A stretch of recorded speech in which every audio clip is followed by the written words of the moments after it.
Alrighty. Welcome back to another An Easy Mind reaction, guys. Today we are reacting from the channel of Atracha. No, I'm just playing. That's definitely not how it's pronounced. It's Aperture, I think, or Aperture. I'm scrolling so you can see the name. It has 1.7 million subscribers, so you more than likely, if you're watching my channel, you've heard of their channel. But yeah, no.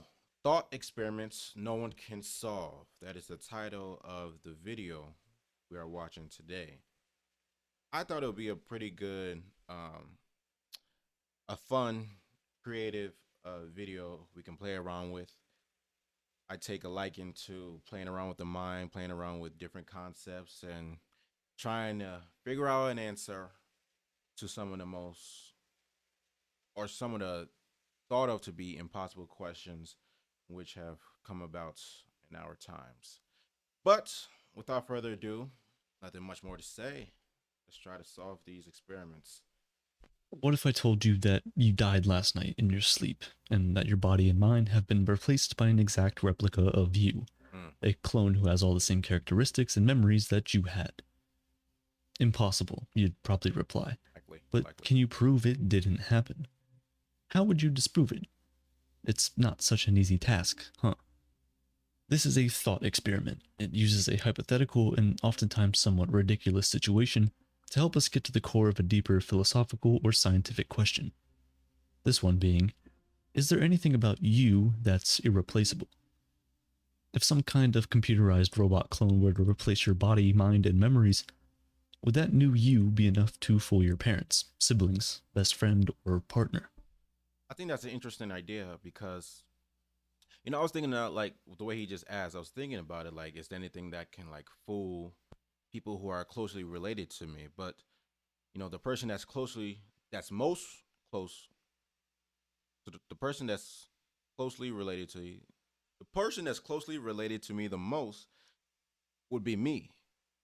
And I think that kind of brings about the question, well, how would you go about realizing that you've been replaced, because you're too, that's an interesting question. I don't think there's anything in which another person would recognize would be off or different if there was a replica of me.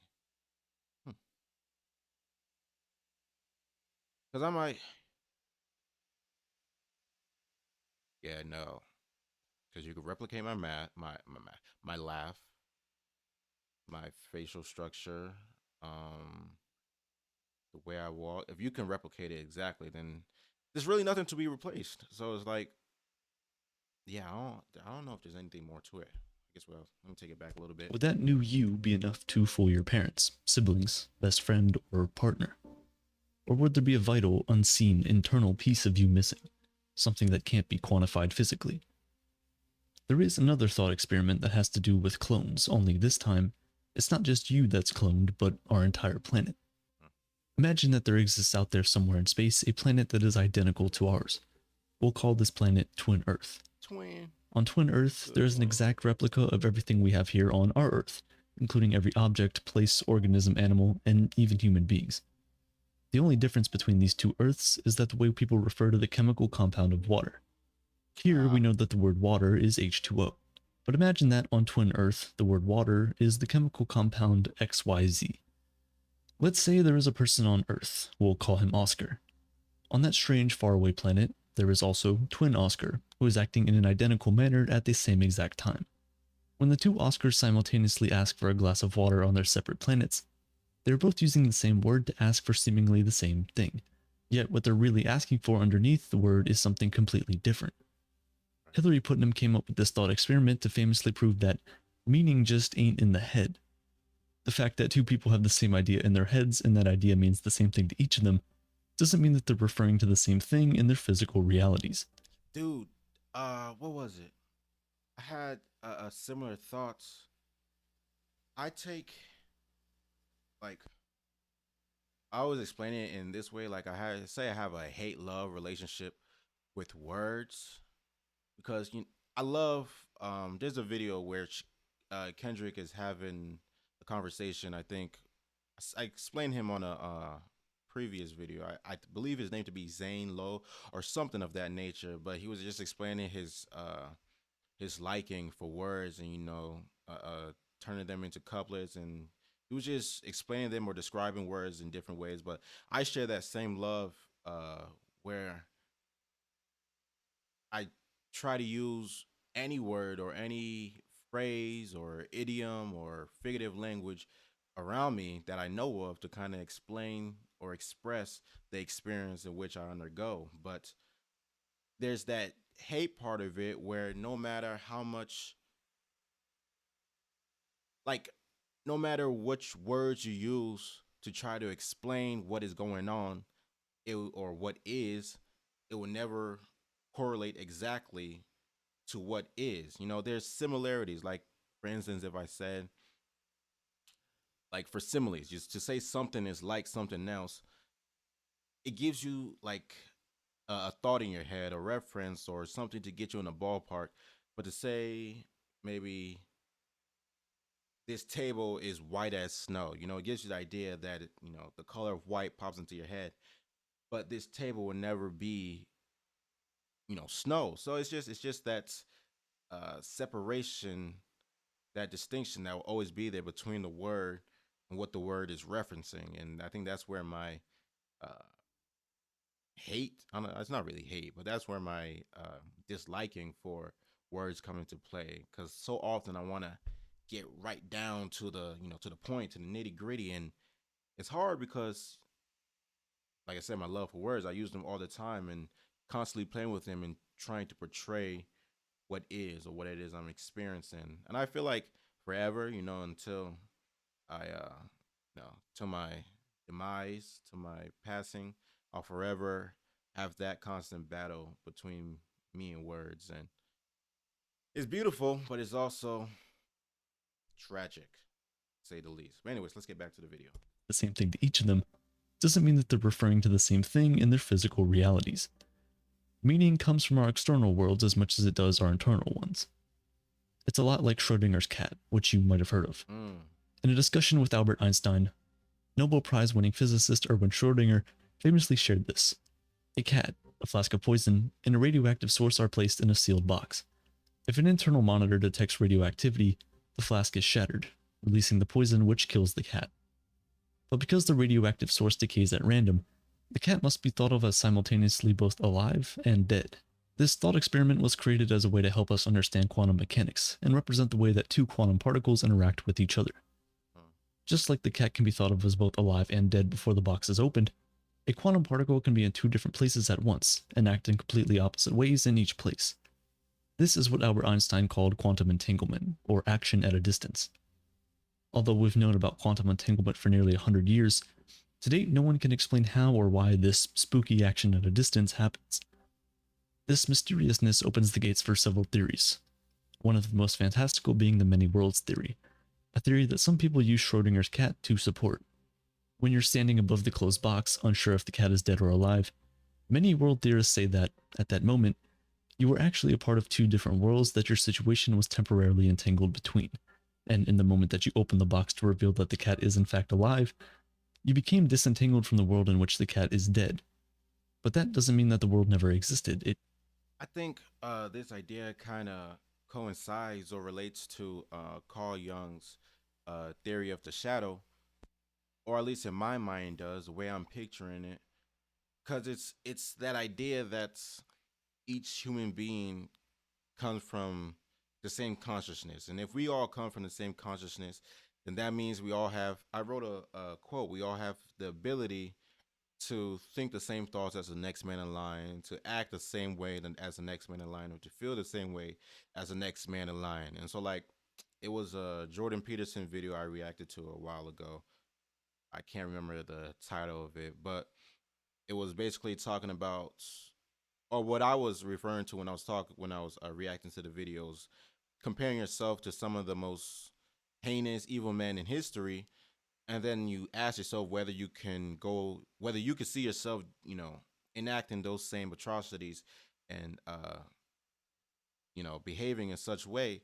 And then once you kind of play with the idea and you basically for uh, uh, uh, just experiment's sake, you say yes and you just try to see how you would go about it. You kind of come to the realization that your existence is very much predicated partially on on uh your thoughts of now, but your thoughts of now are then predicated on your circumstances which you had no control of, that being who your father was, who your mother was, the environment in which you grew up in, the people you were surrounded with. All those things kind of playing part to the person you are now. But then that just like it's the idea that the person you are now could have been any of the what is now 8 billion people that live in the world as of right now. So you could have taken on any uh any lifeline that exists now. And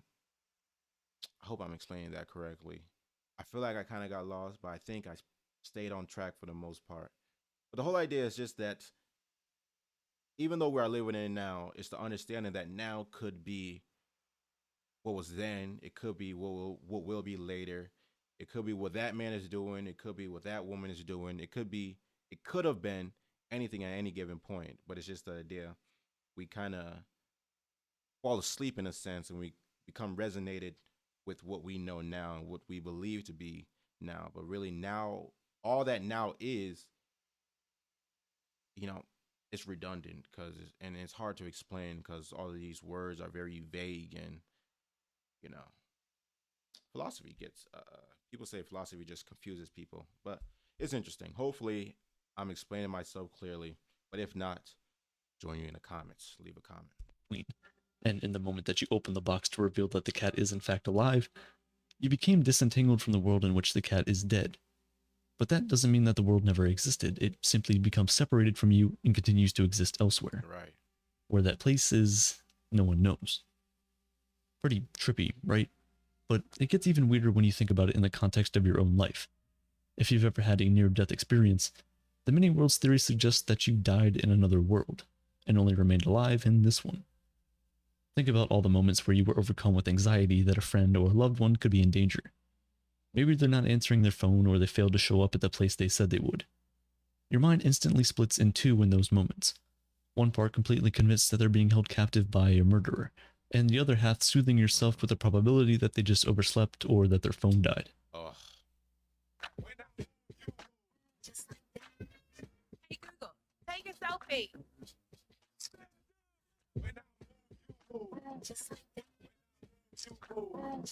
What is this?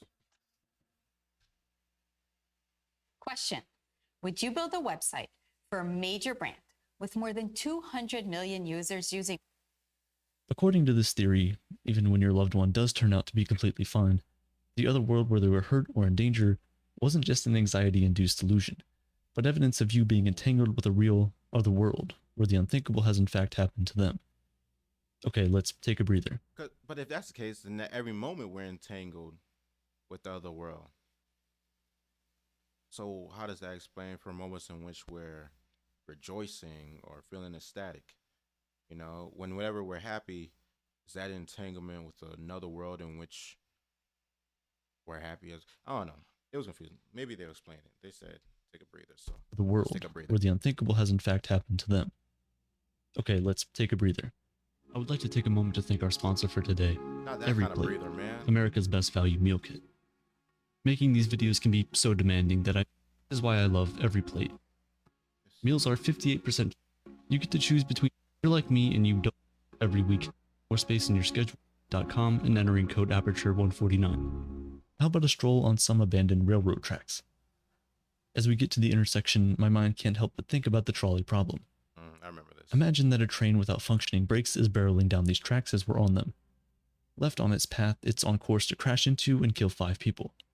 But you, an innocent bystander, have access to a switch that could divert the train down a different track so that it will only kill 1 person. For the sake of the larger point, let's pretend that these outcomes are definite and that there aren't any left field alternate solutions. You can't blow up the train or push the people out of the way. None of that. With that in mind, if you do nothing, those 5 people will die and you'll have to live with the fact that you could have saved them. But if you decide to press the button that diverts the train so that it only kills 1 person, Your intervention in this situation will have been the direct cause of that person's death. What would you do? What are y'all doing, man? Are you diverting the train or you keeping it on its track? Me personally, you know, for the most part, I'm a numbers guy, and one is less than five. But I've heard other examples of this scenario. I forgot what's the name. What do they call these? Dang, does it start with a P? I forgot. There's a specific name as to which they refer to these type of problems or these questions scenarios as. I forgot the name. But anywho, in one of them, what was it? The one the one person you had a close relationship with the one person that was on the diverted track on the other track, which had one person. You knew that person, so it made the question that much harder. Would you rather kill somebody divert the train and kill that one person or keep the train on its track, killing five unknown people? And just knowing that person, having that emotional apprehension to that other person, kind of makes for that decision making to be even harder. But in this situation, they didn't state that, so we don't know the other person. So me personally, I could say all I want right now, but when I'm actually in a situation, I probably wouldn't be able to, choose. I already struggle with choosing simple tasks every day to day tasks now. So imagine being on a train, a trolley, having to choose to take the lives of five people or one person. I don't know. I gotta flip a coin. I'm sorry. I'll let the universe choose. I'll flip the coin. Heads, five. Tails, one. That's my answer. The more common answer is to divert the train so that it kills one individual rather than five. Right. It's the famous greater good way of thinking. But things get a little more complicated once we start to change up the variables in Okay. the scenario. Like, what if everything in the situation is the same except for one thing? The one person who you would be responsible for killing in order to save the five is your child. See. Thought Oh, a child, and that's also the thing with It's a word I was gonna describe it. Is that a covenant? I don't know if that's the word. I don't want to misuse words here, but that's the idea with morals and having laws, especially in the world today. You have these strict laws which confine each individual, and it makes sense when it's applied to the individual. You're supposed to do this or do that, but when you take into consideration the livelihood or the context of that individual life and the people they're related to, the things they do on a daily basis, what they have maybe emotional ties to, maybe they think of to have a purpose. Like somebody as Hitler, the idea is, point blank period, don't kill people, don't, commit mass murder, don't commit genocide. That's a big idea. But he had this emotional apprehension, or he had this conviction within him that for some reason, it could be described as a calling to some sense. So like it's just these different things which blur these laws in which we try to force onto other people. Now I'm not in any way saying that what Hitler did or what any person does is justified or, you know, whatever in that sense. But the whole idea is just the fact that there's the laws, there's this. I explained in the last video. What was it? It was the idea to subjugate ourselves to this concept, to this holy way of living.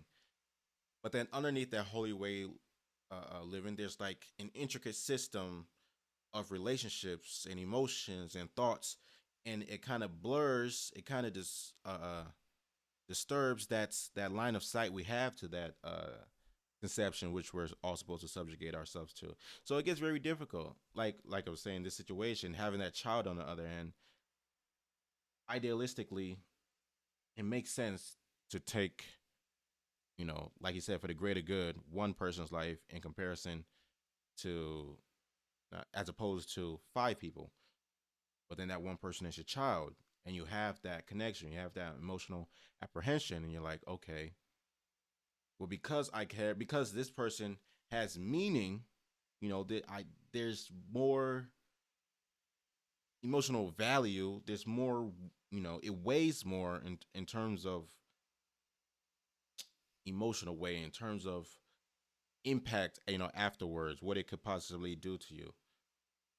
That one child, that one person who happens to be your child, it just means more.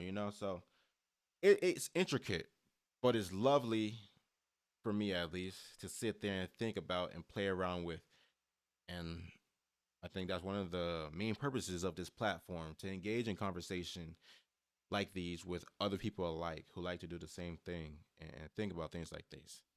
Once again, leave a comment. Experiments like these are meant to teach us something about our humanity, and sometimes the answers we find are very. Let me take it back a little bit. The one person who you would be responsible for killing in order to save the five is your child. Thought experiments like these are meant to teach us something about our humanity, and sometimes the answers we find are very disturbing. Hmm. Not all thought experiments are that grim, though. Some are lighthearted, like the impossible barber. A certain barber is very particular about his work. He shaves every person in the village who doesn't shave themselves, and no one who does shave himself. So, does the barber shave himself? If he shaves every person who does not shave themselves, then he must shave himself. But if he shaves himself, then he doesn't shave himself. It's pretty weird. Paradox. As silly as the impossible barber may sound at first glance, it helped identify a major hole in the logic of set theory when it was created by Bertrand Russell in 1901. Before this thought experiment, set theorists hypothesized that every object, being, or event belonged to at least one larger set of things. For example, any car that exists can be grouped into a larger set of all cars that have ever existed on Earth. By that logic, there would also have to exist a set of all non-cars. This would not only include all other types of vehicles like buses, trains, and trucks, but every other thing that is not a vehicle. The problem with this logic is that a set of all non-cars would eventually have to include a set of cars, because a set of cars is not a car. And this is the error that Russell highlighted with the impossible barber thought experiment. A set cannot contain itself, just like the barber cannot simultaneously shave himself and not shave himself. It doesn't make any sense. So, like, kind of going back to that separation that I constantly experience with words and what I'm using the words to describe. I think some of these paradoxes can sometimes be looked at as maybe a metaphor or some kind of signaling to bring about the idea, or to you know to bring about the idea that there will always be there'll always be that separation. There'll always be that part in which we do not know, in which we do not understand, in which we haven't experienced. We'll never be able to. It's in Christianity. It's like that idea. I wrote a poem on it. It's that idea that no matter how hard we try, some people try to be, um, all holy, or all good, or whatever they try to be absolute of. It's that idea that they'll never actually be able to achieve it, because here's a better way to explain it. I wrote this poem. It says, now I'm looking at the light. The idea was conveying that I'm reaching for goodness. Now I'm looking at the light, reaching, wanting, striving, looking to be great, looking to be good, looking to produce good within the world. But as you're looking at the light, all the while behind you casts a shadow. And so, even with all the good that you're doing in the world, even with all the good that you're saying, with the way you're looking to please people and make the world a better place, behind you casts a shadow. There's a part of you that will always be a reminder that there's limitations to what you can do as an individual. And I think it's humbling. It's humbling. It gives you space, I think, to make mistakes. But it's one thing when you make the mistake willingly, or what my friend referred to, willful ignorance. When you purposely make the mistake knowing that you could have made the decision not to do whatever it did that brought about that mistake. And so it's just that whole idea. But yeah, been a great video so far. Let me take it back a little bit. With the impossible barber thought experiment. A set cannot contain itself, just like the barber cannot simultaneously shave himself and not shave himself. All right. It doesn't make any sense. Moving away from math and science, let's talk about art in Plato's allegory of the cave. The allegory begins by introducing three prisoners, who have been chained to face the wall of a cave since birth, with absolutely no knowledge of the outside world. They are unable to turn their heads, but a fire burns behind them, projecting the shadows of who or whatever happens to pass by outside onto the cave's wall. The prisoners spend all their time trying to name and identify these shadows, interpreting them as parts of their reality, the only reality they've ever known. Things get complicated, though, when one of the prisoners escapes the cave and finally sees the light of day. The prisoner quickly realizes, as he orients himself in the world, that the shadows he and his fellow prisoners were interpreting on the cave's wall are not real objects, but rather just projections of light casting off the actual objects. After building up eye strength, the prisoner is able to stare up directly at the sun, whose light is the true, underlying source powering everything he's ever seen. The prisoner goes back into the cave, wildly trying to convince the other two of what he has seen and of what the shadows on the cave's wall actually are. But they can't and won't believe him. They call him stupid and accuse him of losing his sanity. The most standard interpretation of this allegory is that it describes the feeling of being a person who thinks deeply about the world around them, who is trying to explain those ideas to others who are unwilling to change their beliefs about the world. The average person isn't interested in dissecting life beneath its surface and is very comfortable living an unexamined life, which, according to Plato and Socrates, is not worth living. That's something I struggle with a lot. Now, I guess I limit my judgment. You know, I don't go as far to say such a life is not worth living. But so often I try to engage in specific conversations such as these with other individuals. And you know, sometimes I get somewhere, but a lot of the times I meet a roadblock, you know, and it's coming from their end a lot of the times. Because I think personally, I'm willing to engage in any topic of conversation in any which way, in any way of which you choose to express yourself. And I don't know, I just find it enlightening, and I believe it to be, for me at least, I don't want to say positive. It's fulfilling, to say the least. It's comforting to me to be able to question certain things and to seek better understanding, or more pronounced knowledge of whatever concept or idea we might be toggling with in the moment. But yeah, that happens to me a lot. But I'm grateful enough to have, I would say, have have my father who I talk to about these things. My mother just started engaging, coming upon that. We talk about those things sometimes. You know, before she was shy about it. I don't know what was her reasoning for being shy, but she was shy. She didn't want to engage in conversation. I don't know if she just didn't have the knowledge per se, or she just, you know, was fearful of, saying the wrong thing, or maybe she had this belief system in which she was fighting with herself, and that was something she had to go through herself. But like I said, now she's willing to engage in such conversations. And then I also have another friend who we talk about things like this all the time. Good friend of mine.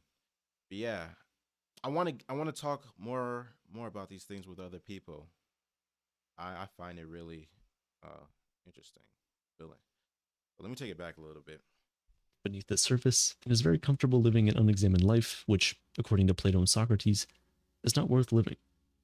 Furthermore, many people actually get angry or resentful at anyone who threatens their surface level reality Oh, with philosophical thinking, complex ideas, or even just logic and scientific research. Just take a look around you and you can see that this interpretation is just as relevant today as it was back in 380 BCE when Plato presented this. It's pretty astonishing, and the main reason why this allegory is still as popular as it is today. In the end, everything we think we know to be true and real in our world may just be a projection of a mysterious and infinitely more real thing, a thing that we are yet to truly understand. What if we, like the three prisoners in the cave, have yet to see the sun, only just its shadows. Top 5 videos. Top 5.